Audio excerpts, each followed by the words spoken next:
On va crier, on va crier.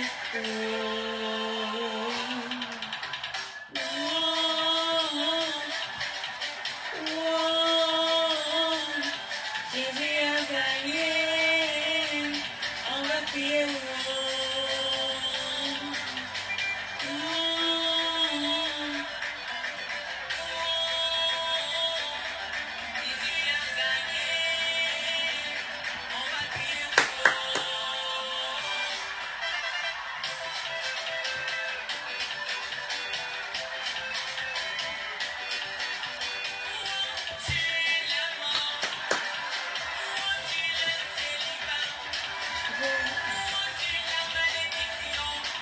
Jésus a gagné. Jésus a gagné.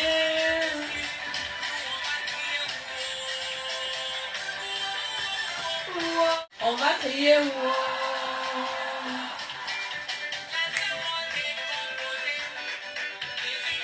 Bienvenue à notre marathon de prière, premier jour.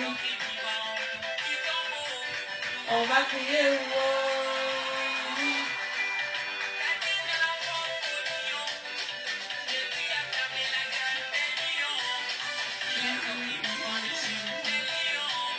On va crier.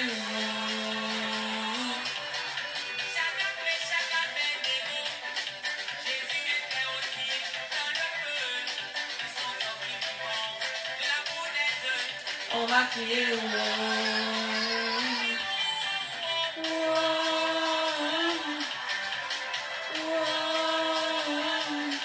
Jésus a gagné. On va crier.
Shalom, shalom, shalom. Bienvenue à notre marathon de prière. Aujourd'hui, c'est le premier jour de notre marathon de prière. Que la grâce de Dieu soit avec chacun d'entre vous. Et bienvenue à ce nouveau mois. Nous sommes à un nouveau mois. Alléluia. Dieu nous a fait grâce. Nous sommes au 7e mois de l'année. Que la grâce de Dieu soit avec chacun d'entre nous. La puissance du nom de Jésus. Je vous ai annoncé que nous allons commencer le marathon de prière en ce 7e mois.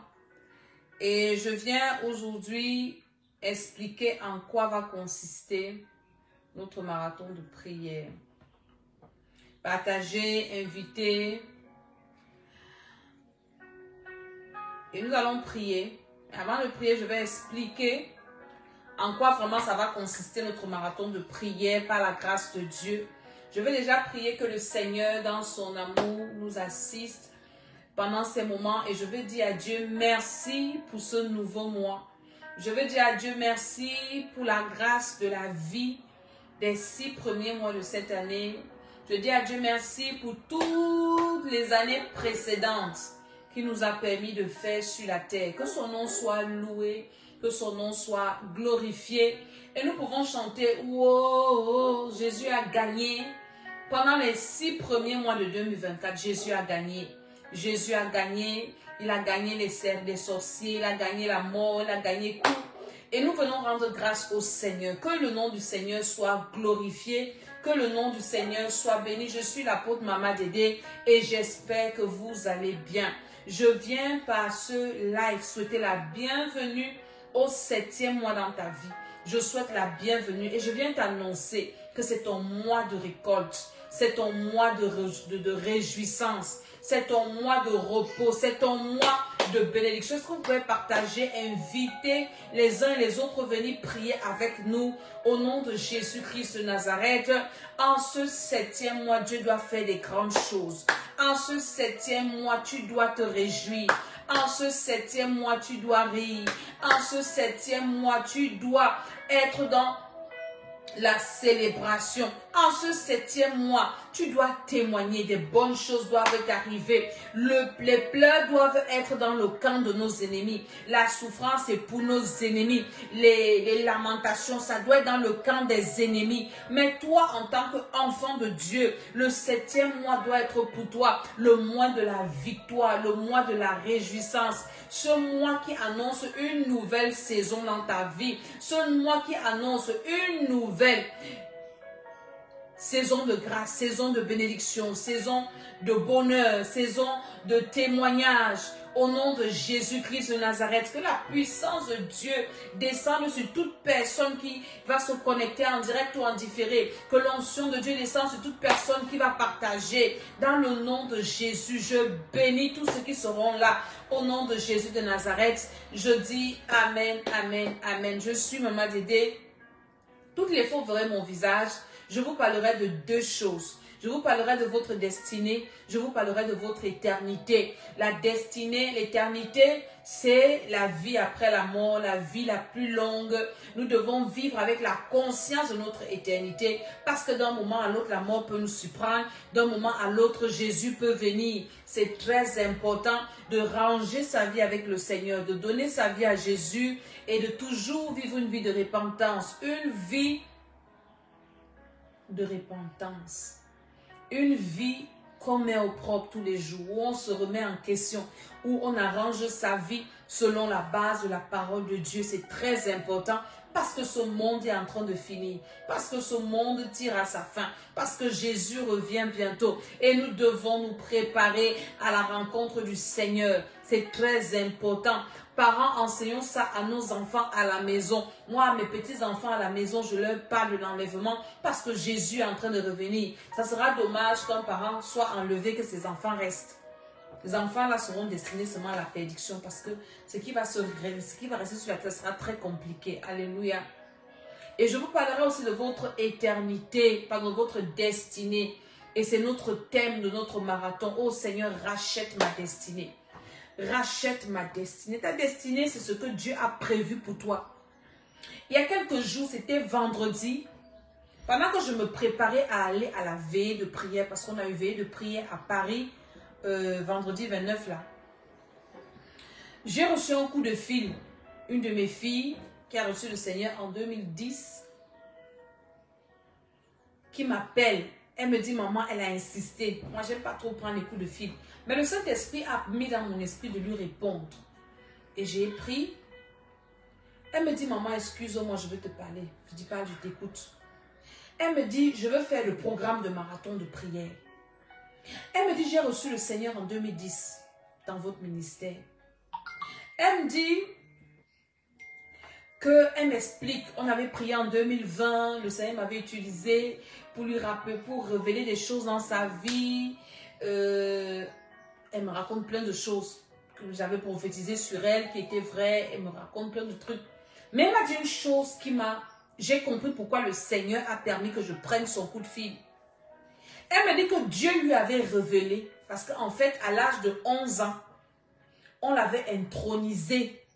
Elle est dans une tribu où il y a beaucoup de traditions. On l'a intronisée reine. Et le Seigneur m'avait révélé ça en fait. Et je lui avais dit, elle me dit effectivement, quand elle avait 11 ans, elle a plus de 50 ans même, si je pense, si je crois, pardon, si je ne me trompe pas. On l'avait intronisée dans sa famille qu'elle sera reine, elle sera ceci, cela, alors que on l'a dépouillée, on a enlevé sa couronne. Elle me dit, maman, le Seigneur m'a révélé qu'on m'a mis dans une prison dans ma famille pour 40 ans. Quand elle m'a dit ça, j'ai compris pourquoi le Seigneur avait permis qu'elle m'appelle et que je prenne son coup de fil, parce que je ne pouvais ne pas prendre. Pendant 40 ans, on te met en prison, dans une prison satanique. Et aujourd'hui, elle a peut-être plus de 50 ans. Elle me dit, maman, ma vie n'a pas de sens. J'ai reçu le Seigneur, ça fait 14 ans aujourd'hui. Je suis toujours là où je suis là. Maman, je me bats. Maman, je prie, je fais tout ce que je peux faire. Dieu m'a révélé que c'est le temps de ma délivrance, qu'il faut que je fasse un marathon de prière parce qu'il veut me sortir de cette prison. Kamashokate. Randa brakato sapikate. Maman, 40 ans. Je ne sais pas pendant combien de temps on t'a mis dans une prison satanique. Elle, c'est l'histoire de sa vie. On l'a emprisonnée dans sa famille pendant 40 ans. Donc, peut-être elle a même 51 ans. Je ne sais pas. Est-ce qu'elle a déjà fait ses 40 ans ou pas? I don't know. Ta destinée dans quelle prison?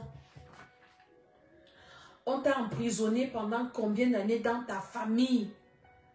Que toi, tu es venu sur la terre pour accompagner les autres. Toi, tu es venu sur la terre pour te faire l'honneur au mariage des autres. Je t'ai d'abord parlé de ton éternité, de ta vie après la mort qui est très importante. Mais pendant que tu vis sur la terre, que tu attends Jésus, si tu n'accomplis pas ta destinée, tu peux te compromettre. Tu peux avoir une vie bizarre. Frustration, malheur, souffrance. Et à la fin, tu te compromets. Et tu perds même ton éternité. L'homme est méchant. Je veux parler à une personne qui veut accomplir sa destinée. Les lives que je ferai, le vrai programme c'est en off, ce n'est pas en live. Donc ceux qui veulent faire le vrai programme, vous devez vous inscrire à ce programme. Mais je viens pour parler à certaines personnes. Je ne sais pas quel âge tu as. Peut-être personne ne va venir te réveiller, mais moi ma mission que Dieu m'a donnée, c'est de venir te réveiller, réveiller ton esprit pour que tu comprennes qu'il y a des choses à un certain âge que tu ne dois plus vivre, que tu dois aussi vivre. À un certain âge, tu dois te lever. Je dis souvent aux gens que la vie est comme un puzzle. Regardez-moi l'image-ci. Je prends cette image. Si je fais cette image en puzzle, ta destinée est comme cette image que Dieu t'envoie accomplir sur la terre. Mais comme c'est un puzzle, quand tu arrives dans cette famille où tu as atterri, dans cette famille où Dieu t'a envoyé, tu arrives dans cette famille, les puissances des ténèbres qui t'accueillent, parce que forcément tes parents n'étaient pas enfants de Dieu, ils scatent ta destinée. Est-ce que vous connaissez le puzzle? Je vais chercher un peu un puzzle et je vais vous montrer. Donc, disons que ce sont les pièces détachées qu'on a collées comme ça c'est pour Dieu. Maintenant, les esprits méchants, scatter, elle dit qu'ils gâtent ta destinée, ou bien on déchire ça en petits morceaux. Maintenant, quand toi tu arrives sur la terre, ta destinée qui a été scatter, qui a été gâtée, pour que tu l'accomplisses, il faut retrouver et mettre ensemble toutes les pièces du puzzle de ta vie. C'est pour ça que vous allez voir des personnes, il y a certains domaines qui marchent, certains domaines ne marchent pas. Elles ne comprennent pas ce qui arrive. Ici, ici, ici. Il faut rassembler tel domaine. Et c'est un travail que toi, tu dois faire. Et tant que tu n'as pas réussi à remettre ensemble toutes les pièces de ta destinée, de ce puzzle-là, tu ne peux pas enjoy sur la terre. Tu ne peux pas accomplir ce que Dieu a dit. Tu ne peux pas être épanoui. Tu ne peux pas être heureux. Donc, il va falloir retrouver toutes les pièces. Je suis allée à la médiathèque de ma commune ici. Dans cette médiathèque, il y a sur une table un puzzle de 1000 pièces. Un dessin compliqué. Et on a scatter ça. Et donc, le rôle de tous les habitants de la commune, c'est de mettre ensemble ce puzzle. Donc, quand vous arrivez à la médiathèque, le temps que vous attendez là, vous venez regarder si vous pouvez trouver deux pièces qui se ressemblent pour mettre ensemble. Et je regardais ça, le Saint-Esprit m'enseignait que voilà la vie des gens. Voilà ça. Et c'est tellement difficile. Je me suis assise avec mes filles, on a regardé. Qu'est-ce qu'on va mettre ensemble ici? Qu'est-ce qui va avec ça? Qu'est-ce qui va comme si? Tu te rends compte que tu as perdu, tu n'arrives pas. Pour racheter ta destinée, tu dois entrer dans une guerre spirituelle, dans une violence spirituelle. Et pendant ce programme, je vais te recommander un livre, le livre de mon père spirituel. En anglais, c'est License to Kill. En français, c'est Autorisé à tuer. Et l'homme de Dieu explique dans ce livre que tu ne peux pas accomplir ta destinée si tu n'as pas renversé Goliath, si Pharaon ne tombe pas, si Aman ne tombe pas, si Aman n'est pas pendu, si Pharaon n'est pas tombé. Dieu nous dit dans Exode 22, 18 ou 18, 22, quelque chose comme ça. On ne doit pas laisser vivre, continue la phrase. Il y a des personnes qui doivent tomber pour que ta destinée s'accomplisse. Toi qui es trop gentil, qui va me dire que ah, Dieu est amour. Ah, Dieu a dit qu'on doit aimer le prochain. Laisse-moi te dire que le sorcier n'est pas ton prochain. Parce que quand on initie quelqu'un à la sorcellerie, la première chose qu'on fait de cette personne, c'est qu'on lui enlève le cœur. Donc une personne qui pratique la sorcellerie n'est pas ton prochain parce qu'elle n'a pas le cœur. Ton prochain a le cœur comme toi. Donc toi, tu n'as pas le cœur, tu n'es pas mon prochain. Alors j'applique Exode 22, 18 sur toi. J'applique ça sur toi. Donc toute personne, en ce premier jour, je vais rentrer prier en offre avec ceux qui sont dans le programme. Je viens faire la vidéo seulement pour t'inviter et pour prier un peu avec toi.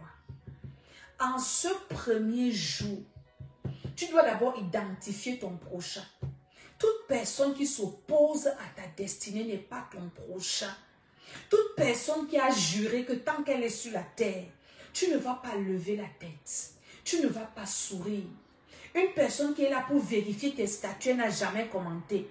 Qui vient voir tes statuts WhatsApp, tes statuts Facebook, pour voir si tu rigoles. Parce que c'est qu'il y a plein de gens comme ça. Ah non, pour voir si tu es content, si ça va, si tu pleures, si tu... etc. Et pour venir prendre la température, pour voir si son envoûtement de la nuit a marché. C'est pas ton... C'est pas ton prochain. Je veux parler à une personne qui est fatiguée de vivre ce qu'elle vit. Tu dois te lever pour entrer dans une sainte guerre. Ta destinée a été volée. Ta destinée a été détournée. Ta destinée a été utilisée. Tu dois te lever pour l'arracher. Personne ne va te la remettre comme ça. Est-ce que vous avez bien lu l'histoire des enfants d'Israël en Égypte? Je suis en train de méditer l'affaire là ces jours-ci. Je lis et je relis. Est-ce que vous avez déjà lu cette histoire? Est-ce que Pharaon a laissé partir Israël de gaieté de cœur? Il a fallu un rapport de force et de puissance. Il a fallu que Dieu engage sa main puissante pour libérer Israël. Je vais te dire que tant que tu dors, tu attends que les bons rêves que tu as faits se réalisent. Ça ne va jamais se réaliser tant que tes mains sont croisées. La bataille de ta destinée, c'est toi qui la mènes. C'est toi qui combats. On ne peut que t'accompagner. On ne peut que t'encourager. On ne peut que te montrer le chemin. On ne peut que te donner les armes que tu peux utiliser. On ne peut que t'empower. On ne peut que s'accorder avec toi. Mais c'est toi qui mènes ton combat. C'est toi qui mènes ta bataille. C'est toi qui manipules tes armes. Dieu a besoin d'entendre ta voix. Dieu a besoin d'écouter ta voix. Dieu a besoin de te voir devant sa face. Est-ce que vous pouvez envoyer les cœurs? Envoyez les cœurs. Alléluia. Je veux réveiller quelqu'un pour dire, nous sommes déjà à la deuxième partie de 2024. 6 mois sont passés. What is your bilan? Quel est ton bilan? Je vais maintenant te mélanger l'anglais avec le français. Ton bilan, c'est quoi? Quand tu t'assois, tu regardes ta vie. Hier, je parlais avec une de mes filles qui est aussi servante de Dieu. Je dis, 6 mois, Dieu nous a gardés. 6 mois de challenge. 6 mois de bataille. 6 mois de victoire. Ça n'a pas été facile. Mais nous sommes arrivés. Mais Jésus a vaincu. Mais Jésus a gagné. Et le combat n'est pas fini. Le combat n'est pas terminé. Je viens t'encourager. Ne dis pas que depuis que je prie, voilà ce qui se passe, rien ne se passe, ça se passe. ça se passe. Quand tu pries, il y a des choses qui se passent dans le règne de l'esprit. Quand tu pries, Dieu est en mouvement, le ciel est en mouvement, les anges sont en mouvement. Ne te fatigue pas. Ne prie pas avec la montre en main, en regardant l'heure. Seigneur, depuis que je prie, fais ceci. Non, non, non. Est-ce que Dieu a fait? Tu pries, tu regardes, est-ce que Dieu a fait? Non, non, non. Prie jusqu'à ce que ton miracle te surprenne. Jusqu'à ce que ta bonne nouvelle te surprenne. Ne prie pas en calculant. Prie comme quelqu'un. C'est-à-dire que ça va seulement te surprendre. Tu ne sais pas quand ça va arriver, mais ça va seulement arriver. Tu ne sais pas quand Dieu va faire, mais il va seulement faire. Ne prie pas pour dire que c'est depuis que je prie. Toute personne qui prie avec cette attitude ne va jamais arriver. Ne va jamais accomplir sa destinée. Mettez les cœurs. Alléluia. Mettez les cœurs, envoyez les cœurs. L'ennemi ne veut pas que je réveille quelqu'un. Alléluia. L'ennemi ne veut pas que je réveille quelqu'un. Tu dois te réveiller pour ta destinée. Tu dois te réveiller pour arracher ce que Dieu t'a promis. Pour amener à l'accomplissement tous tes bons rêves. Tu dois te réveiller dans la prière. Pour arracher les promesses de Dieu. Pour amener à l'accomplissement toutes les promesses que Dieu a déjà dites par la bouche des hommes de Dieu sur toi. Tu ne dois pas dormir. Envoyez les cœurs, envoyez les cœurs, envoyez les cœurs. Kamasakate pour stabiliser le réseau. Alléluia. Donc ce programme, c'est un programme, nous allons prier 3 fois par jour. Normalement, c'est un programme, tu dois prier toutes les 3 heures. Toi-même. Mais maintenant, ceux qui sont dans le programme avec nous, allons prier 3 fois par jour. Nous allons prier à midi. Nous allons prier à 18h. Nous allons prier le soir. Et nous pourrons avoir des séances extraordinaires où on prie comme ça. Ma destinée doit se réaliser. Ma destinée doit s'accomplir. Seigneur, je dois vivre ce que tu as prévu pour moi. Au nom de Jésus-Christ de Nazareth. Commence à dire à Dieu merci déjà pour le nouveau mois. Dis Seigneur, je te rends grâce et je te bénis pour ce nouveau mois. Je te rends grâce et je te bénis parce que tu as permis que je sois en vie. Tu as permis que je sois debout. Beaucoup sont morts. J'ai une de mes filles qui m'a envoyé le message ce matin. Sa mère est morte à 3 heures du matin. Je ne sais pas si elle était malade ou elle n'était pas malade. Mais la mort est venue la chercher. Au nom de Jésus, Seigneur, je te dis merci. Merci parce que tu m'aimes. Merci parce que tu me protèges. Merci parce que tu me préserves. Merci parce que tu es avec moi. Seigneur, je te dis merci pour ce nouveau mois. Je te dis merci parce que tant que je vis, j'ai de l'espoir. Merci parce que je sais que ma destinée va être rachetée en ce mois. J'ai lu un verset dans la Bible que je prie avec tous ces jours-ci. Dans le livre d'Exode, la Bible dit en une seule nuit, Dieu a délivré Israël de 430 ans. C'est le passage là qui est notre passage phare de notre marathon de prière. Si Dieu a délivré tout un peuple de 430 ans de servitude en une nuit, en 30 jours, qu'est-ce que Dieu peut faire? Est-ce que tu as même il y a 100 ans? Dieu peut te restaurer pendant ce marathon de prière. Le Dieu qui a construit, qui a créé le ciel et la terre en 6 jours. En 30 jours, qu'est-ce qu'il ne peut pas faire? Seigneur, tu vas seulement faire. Est-ce que tu peux dire avec moi que Père, au nom de Jésus, si tu as délivré un peuple qui a fait 430 années d'esclavage, de servitude, en une nuit,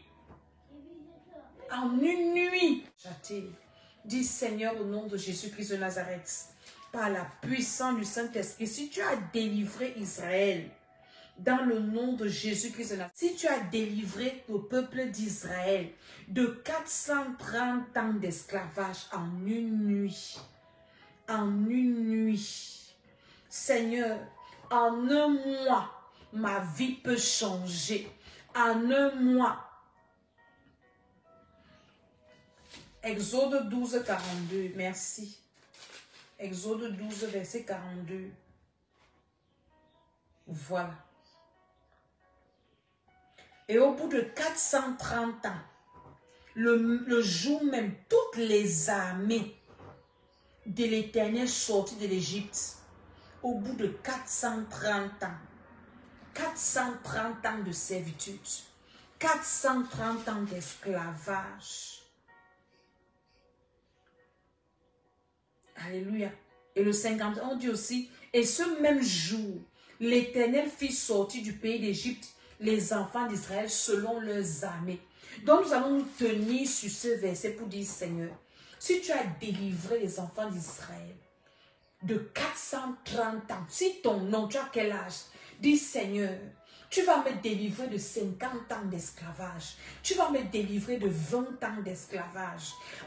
Pendant ce marathon de prière, tu vas me délivrer de 40 ans d'esclavage, de 45 ans d'esclavage, de 20 ans d'esclavage. Tu vas me délivrer au nom de Jésus. Est-ce que tu peux prier, dis Seigneur, tu vas me délivrer pendant ce marathon de prière, de ces années de servitude. Tu vas me délivrer de 25 ans de servitude. Tu vas me délivrer de 30 ans de souffrance. Est-ce que tu peux prier au nom de Jésus pour dire au Seigneur, si ton nombre d'années, avec la parole de Dieu, tu dis que Seigneur, tu n'as pas changé. Tu es le même hier, aujourd'hui, éternellement. Si tu as délivré en une nuit 430 ans de souffrance, de servitude, d'humiliation, tu vas me délivrer de ces 30 ans de misère, de ces 30 ans, de ces 40 ans, de ces 45 ans, de ces 60 ans, de mort précoce, de pauvreté, de dette. Tu vas me délivrer, Seigneur. Tu vas me délivrer, Seigneur. Est-ce que tu peux prier là où tu es? Dis, Seigneur, tu vas me délivrer. Tu vas me délivrer, Seigneur. Est-ce que tu peux dire, Seigneur, tu vas me délivrer de ces 30 ans de mariage de souffrance, de ces 10 ans de mariage de souffrance, de ces 10 ans de travail de souffrance. Tu vas me délivrer, Seigneur, au nom de Jésus-Christ de Nazareth. Tu vas me délivrer, Seigneur, par la puissance de Dieu. Si ton nombre d'années, dis, Seigneur, ça fait 30 ans que je suis sur la terre, ça fait 60 ans que je suis sur la terre, ça fait 25 ans que je suis sur la terre, ça fait 40 ans que je suis sur la terre. Délivre-moi de cette servitude, de la sorcellerie familiale. Délivre-moi de ces hôtels de misère, de ces hôtels de souffrance, de ces hôtels de mort. Délivre-moi, Jésus. Makato bashinda brasa kutake e karama zubada bada mazigadora machina brakato. Délivre-moi, Elohim. Délivre-moi, El Shaddai. Est-ce que tu peux crier au Seigneur? La Bible dit que les enfants d'Israël ont crié à Dieu. Et Dieu dit à Moïse, les cris de mes enfants, les cris de mon peuple sont montés jusqu'à moi.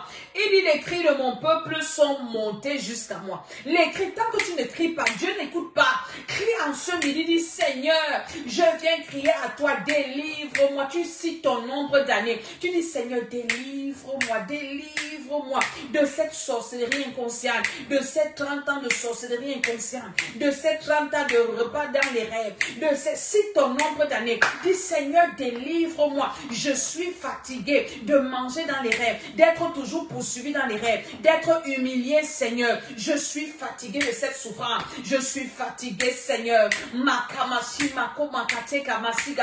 Je suis fatigué, Seigneur. Personne ne fera cette prière à ta place. Personne ne sera fatigué de souffrir à ta place. Personne ne sera fatigué d'être malade à ta place. Personne ne sera fatigué du célibat à ta place. Personne ne sera fatigué de la stérilité à ta place. Dis, Seigneur, Shakima Supakate Katukata, Randebra Supadebro Shakata. Écoute mes cris, Seigneur, écoute mes cris, Seigneur. Je suis fatigué, je suis fatigué. Seigneur, je suis fatigué. Si tu as délivré Israël en une seule journée, en une seule nuit de 430 ans de servitude, moi je n'ai que 30 ans, moi je n'ai que 20 ans, moi je n'ai que 40 ans, je n'ai que 45 ans, je n'ai que 50 ans, je n'ai que 70 ans. Oui, Seigneur, délivre-moi aujourd'hui.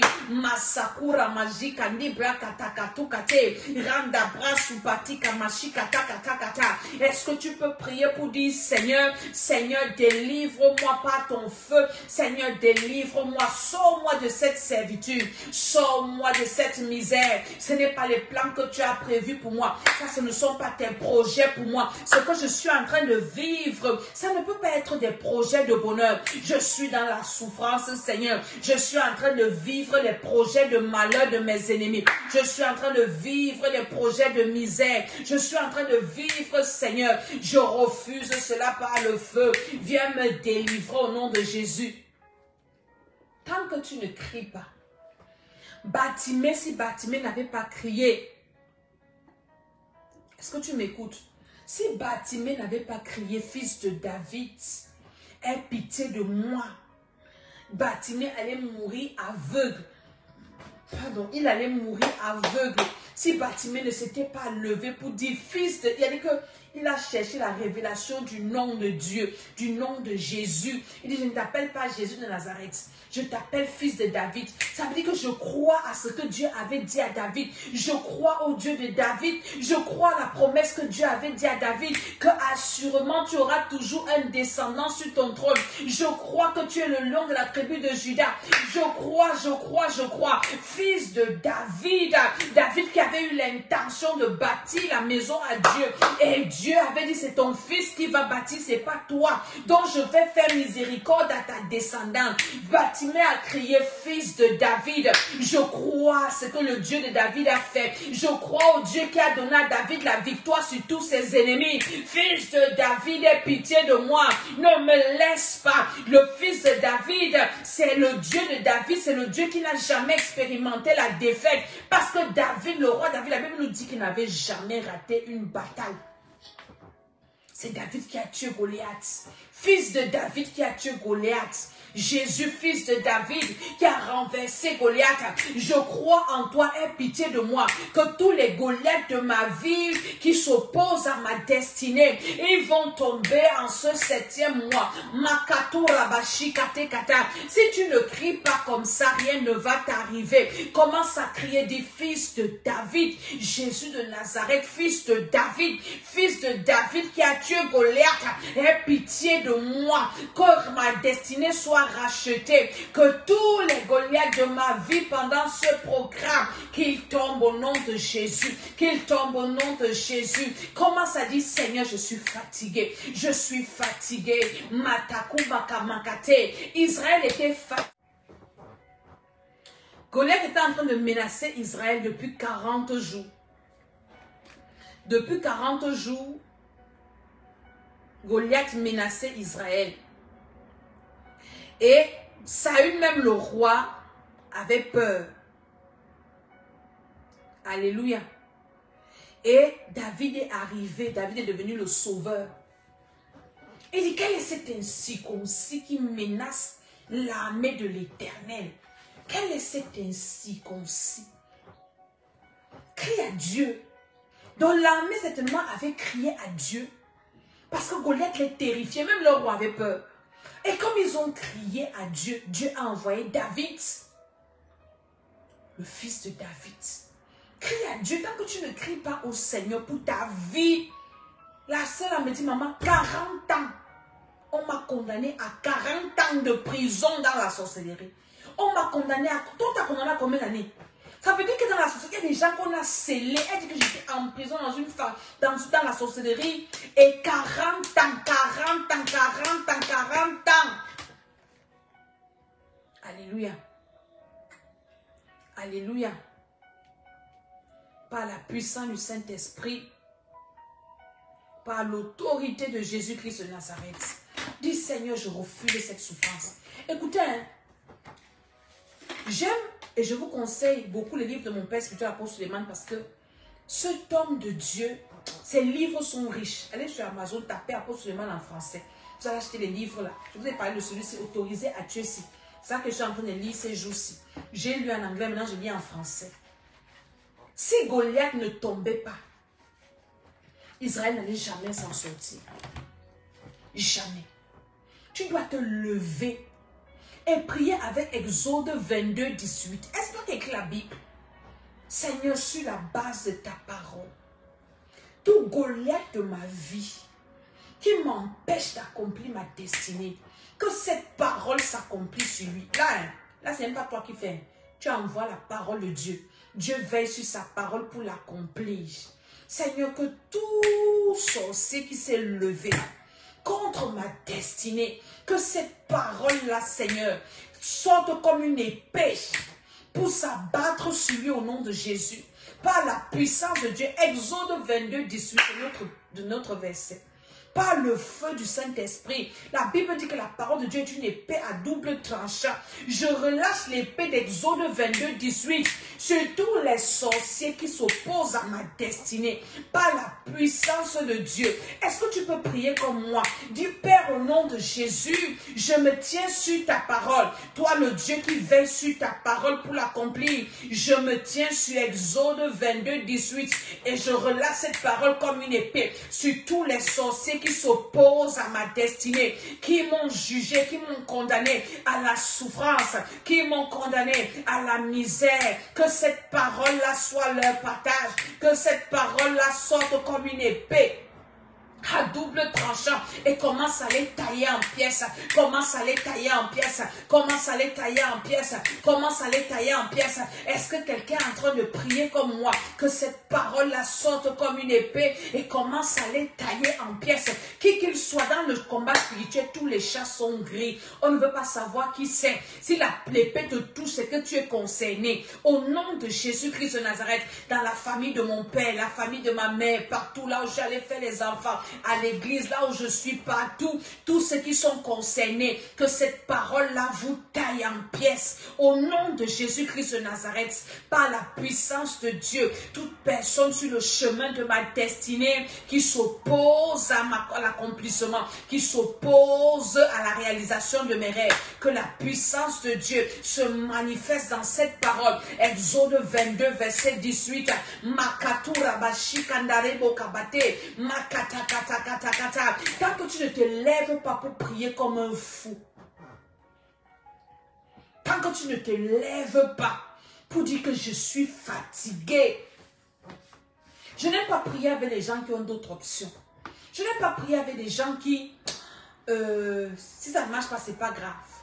J'aime prier avec des gens qui sont à bout, qui sont là pour dire à Dieu que Dieu, à l'heure ci, si tu n'interviens pas, je suis fini. Si tu n'agis pas, je suis foutu. Seigneur, si tu ne te lèves pas, non, rien ne peut de bon m'arriver. Dieu Seigneur a besoin de personnes comme ça. Des personnes comme Batimée, désespérées. Tu es mon dernier espoir. Tu es mon seul espoir. Seigneur, lève-toi. Je dois entrer dans ma destinée. Je dois accomplir ma destinée. Je ne suis pas venu me balader sur cette terre. Je ne suis pas venu pique-niquer sur la terre. Tout obstacle sur mon chemin. Masaki takutakate. Ramashati kamukabakata. Le feu du Saint-Esprit, le feu du fondeur commence à invoquer le feu sur ta destinée, Seigneur. Je ne sais pas là où ma destinée a été prise en captivité, mais je suis en train de prier pour qu'elle soit rachetée. Je suis en train d'arracher par le feu ma destinée sur les autels de sacrifice. Commence à arracher ta destinée sur tous les autels où on l'a sacrifié. Je ne sais pas là où on a sacrifié ma destinée, mais par la puissance de Dieu, par la main de Dieu, j'arrache ça sur ces autels de souffrance, ces autels de sacrifice, ces hôtels de misère. Makamasaki makopakate. Oh rabashinda kamasupaketa. Arrache ta destinée sur les hôtels de mort. Arrache ta destinée sur les hôtels d'exploitation. Dis par le feu, par le feu. Je dis au nom de Jésus, j'arrache ma destinée. Makamakate. Entre les mains des voleurs, entre les mains des malhonnêtes, de ceux qui la manipulent. Je viens arracher ma destinée par le feu. J'arrache ça par le feu. Masaku masakata kata kata. Pendant que tu pries, le Seigneur est en train de faire. Pendant que tu pries, le Seigneur est en train de te libérer. Je veux réveiller ton esprit. Ta vie est entre tes mains. Lève-toi, vaillant héros. Lève-toi, vaillant héroïne. N'abandonne pas. N'écoute pas ce qu'ils te disent. Depuis que tu pries, qu'est-ce qui se passe? Tu es là, tu montes avec Dieu, Dieu. Tu pries trop. Oui, il faut trop prier. Ceux qui ont trop prié nous donnent le témoignage que leurs vies ont donné. On doit seulement prier. Une personne te dit que tu pries trop, regarde un peu sa vie. Est-ce que sa vie, c'est une vie à désirer? Je préfère une personne qui a réussi et qui me dit qu'il faut beaucoup prier parce que c'est la prière là. Hein? Comme l'apôtre Clément dans ses livres.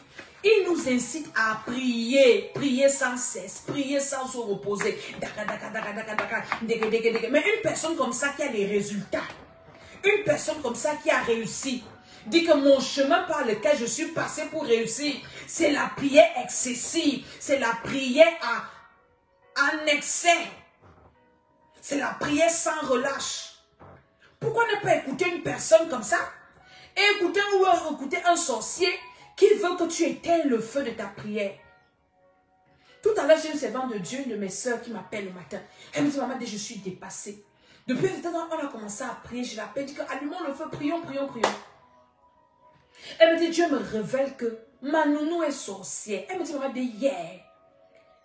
Et quelques temps après, elle me posait des questions. Elle me dit, maman, je suis dépassée. J'ai déjà sanctifié ma maison. Dieu me montre qu'il y a les portes dans ma maison. C'est quoi la porte? Dans la prière qu'on fait ne marche pas. On est seulement en train d'envoyer le feu à gauche, le feu à droite, le feu au village, alors que la personne sorcière est dans sa maison, sur son lit, dort avec ses enfants. Elle me dit, maman, dis-moi, est-ce que ce sont mes pensées ou c'est Dieu qui m'a dit? Je dis que c'est Dieu qui t'a dit. Elle me dit que Dieu me révèle que ma nounou est sorcière. Elle dit que, mais tu vois, les portes que tu voyais que c'est toujours ouverte là. Je te posais la question, est-ce que la prière qu'on fait, ça ne donne pas? C'est que c'est dans ta maison. Elle me dit que hier, la fille est venue la voir. Commencez à lui poser des questions bizarres.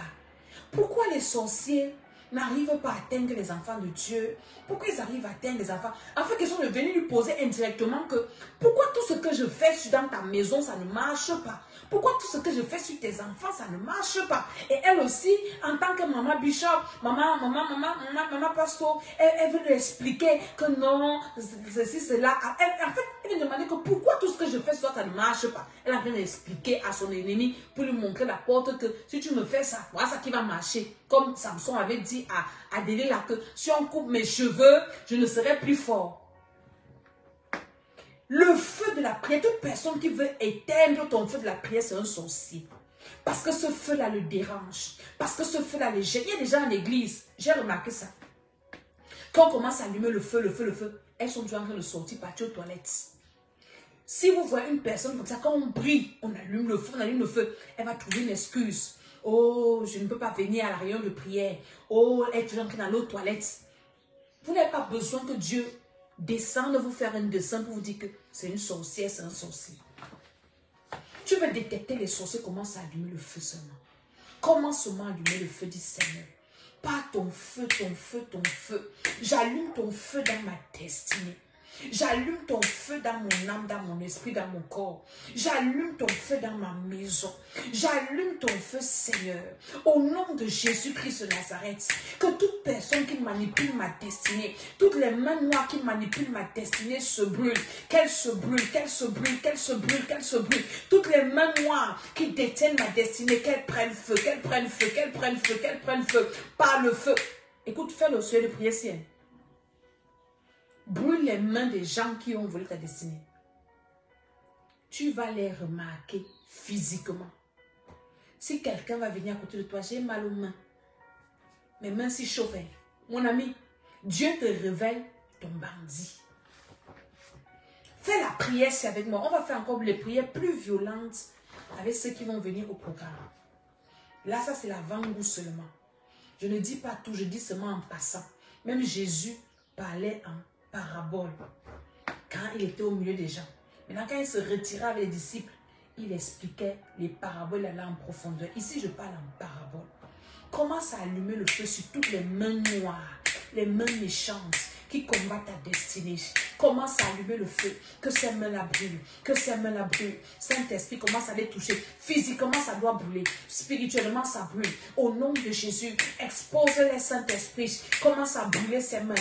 Ces mains-là qui ont volé ma destinée. Ces mains-là qui combattent ma destinée. Ces mains-là qui manipulent ma destinée. Le feu, le feu, le feu, le feu, le feu. Sur toutes les mains sataniques, sur toutes les mains noires, les mains qui viennent m'oppresser. Que ces mains-là brûlent maintenant. Que ces mains-là brûlent maintenant. Que ces mains-là brûlent maintenant. Le feu brûle toutes ces mains sataniques, ces mains méchantes, ces mains de sorcellerie. Invoque le feu sur les mains. Invoque le feu sur les mains. Voilà les signes qui accompagneront les sorciers qui ont détruit ta destinée. Les mains seront brûlées. Et le feu, vous allez voir, d'autres vont préparer, ce sont les femmes. L'huile va se verser sur la main. Au nom de Jésus, livrons leurs mains au Saint-Esprit. Livrons les mains de ces sorciers au feu. Que ces mains-là soient coupées. D'autres vont couper les mains. D'autres vont faire des accidents de travail. Les mains vont se couper. N'aie pas pitié, ce sont les sorciers. Même si c'est un enfant. Au nom de Jésus-Christ de Nazareth, opération que leurs mains soient coupées, que leurs mains soient coupées, que leurs mains soient coupées. Seigneur, brûle les mains de tous ces sorciers qui combattent ma destinée. Seigneur, coupe leurs mains, que leurs mains soient coupées, physiquement, spirituellement. Au nom de Jésus, et j'arrache ma destinée entre leurs mains. Je retire ma destinée entre leurs mains. La destinée de mes enfants. J'arrache mon argent entre les mains. L'argent qui m'est destiné. Mon étoile qui m'est destinée. Je viens arracher ça entre les mains des méchants. Entre les mains des sorciers. Est-ce que tu peux prier là où tu es? Est-ce que tu peux prier par la puissance du Saint-Esprit? Est-ce que tu peux prier par l'autorité de Jésus-Christ de Nazareth? Que ces mains-là soient libérées, Seigneur. Que ces mains-là soient coupées. Que ces mains-là soient brisées. Que ces mains-là tombent. Que ces mains-là tombent. Que ces mains-là tombent. Ces mains-là doivent tomber au nom de Jésus. Alléluia. Aujourd'hui, c'est notre premier jour de marathon. Amen, amen. Ceux qui sont dans le programme, je vais vous donner le programme détaillé là-bas. Et nous allons prier de façon détaillée. Je veux dire à quelqu'un que ta destinée ne quitte pas la terre sans l'accomplir. La raison pour laquelle les féticheurs amènent les gens dans les cimetières pour aller faire les lavages, les pratiques. Hein? La raison pour laquelle aussi il y a une religion, je ne vais pas citer le nom de la religion là, qui bâtit toujours ses temples à côté des cimetières. C'est parce que dans ces cimetières, il y a beaucoup de destinées non accomplies. Il y a des gens qui sont morts sans accomplir leur destinée. Et donc, comme ceux qui manipulent les esprits, ceux qui ont une certaine maîtrise du monde spirituel ont la capacité de récupérer les destinées non utilisées, ils font des trafics, ils amènent les gens là-bas, un féticheur te voit, il dit alors je vais t'amener sur une tombe là, la tombe de tel roi, il est encore puissant, la tombe d'une jeune fille qui est morte comme ça, elle n'a pas comme sa destinée, on va te laver, toi tu vas récupérer ta destinée pour accomplir ça, ça se fait. Le monde spirituel, c'est un monde qui est très compliqué. Tu as besoin des gens qui ont cette maîtrise pour t'expliquer les choses. Et pendant ce programme, ceux qui vont faire ce programme, je vais vous, par la grâce de Dieu, vous révéler les clés pour récupérer vos destinées. Tu dois accomplir ta destinée. Vous savez, la vie, on dit sur la terre que vanité, les vanités, vanité, non. Mon père spirituel dit que la pauvreté est vanité. La richesse est vanité. À chacun de choisir sa vanité qu'il veut. Si tu préfères la vanité de la pauvreté, gloire à Dieu pour toi. Mais si là, tu préfères aussi la vanité qui est bien là. Parce que tout est vanité. L'argent, vanité. Pauvreté, vanité. Le vélo, vanité. Marcher à pied, vanité. Rouler en voiture, vanité. Vanité des vanités, tout est vanité. À chacun de choisir sa vanité. Mieux tu choisis la bonne vanité. Et pour donc accomplir, choisir la bonne vanité, tu dois accomplir ta destinée. Ce pourquoi Dieu t'a envoyé sur la terre. Et pour que cette chose s'accomplisse, n'oublie pas, Goliath doit tomber. Exode 22, verset 18. C'est avec le verset là que je te laisse. Prie avec ça. Ils doivent tomber. Sans pitié. Goliath doit tomber. Tous ces Goliaths-là, derrière les souffrances prolongées, il y a toujours une main noire derrière. Derrière les afflictions prolongées, les longues maladies, les problèmes qui ne finissent pas, il y a la main de quelqu'un derrière. Il y a toujours quelqu'un derrière qui attise ça. Derrière les afflictions prolongées qui ne finissent pas, il y a quelqu'un derrière. Et le quelqu'un là doit seulement tomber. Tant que le quelqu'un là ne tombe pas, le problème va continuer. La souffrance va continuer. La situation là va continuer. Et ça ne va pas changer si toi tu ne fais rien. Ça ne va pas changer si tu ne te lèves pas. Ah, Dieu va faire, il y a un temps pour toutes choses. Non, le temps là, c'est toi qui décides du temps là. Quand Jésus part à la fête avec sa mère, le premier miracle Jésus fait, La femme dit, allez le voir. Il dit que son temps n'est pas encore arrivé. Quand la femme a dit que faites tout ce qu'il vous dira, Jésus n'a pas fait le miracle. Lui qui a dit que ce n'était pas son temps. À l'instant, son temps est arrivé. Donc le temps de Dieu, là, c'est toi qui définis le temps de Dieu. C'est toi qui actives le temps de Dieu. C'est toi qui dois dire à Dieu que maintenant, si, délivre-moi, Seigneur. Je suis fatigué. Change ma vie. Sors-moi de cette prison. Sors-moi de cette servitude. Seigneur, je suis fatigué. Tant que tu n'es pas fatigué, Dieu ne se fatigue jamais. Et ce que le diable fait, c'est qu'il nous fatigue. Je vous ai fait dans la série de vidéos que je fais là. Où le Pharaon, quand il voit que tu es prêt à sortir, il fait quoi? Il t'accable. Il te charge avec encore les peines, avec les fardeaux, avec les soucis.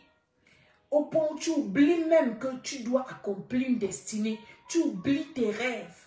Tu oublies ton bonheur. Il dit, à charge, on a des fardeaux, qu'ils oublient ces paroles de mensonge. Ta destinée n'est pas un mensonge. Tu dois accomplir ta destinée, ce n'est pas un mensonge. Les bons projets que Dieu a pour toi ne sont pas des mensonges. Tu dois accomplir ces bons projets. Tu dois accomplir cette destinée. Ce n'est pas un mensonge. Mais le diable veut te faire croire que c'est un mensonge. Que ta vie ne peut plus changer. Que c'est fini pour toi. Le médecin te dit, cette situation-là, cette maladie ne se soigne pas. Tu ne peux plus guérir. Oublie les projets là. Tu vas mourir. J'ai suivi un témoignage à Sélévi Yaoundé. Une de mes filles spirituelles a témoigné hier. Et ça m'a touchée.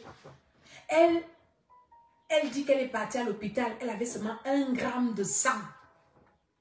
Et on a interrogé une sœur à l'église qui est du corps médical.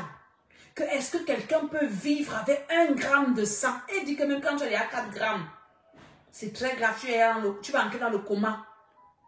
Elle dit qu'elle est arrivée à l'hôpital avec 1 gramme de sang.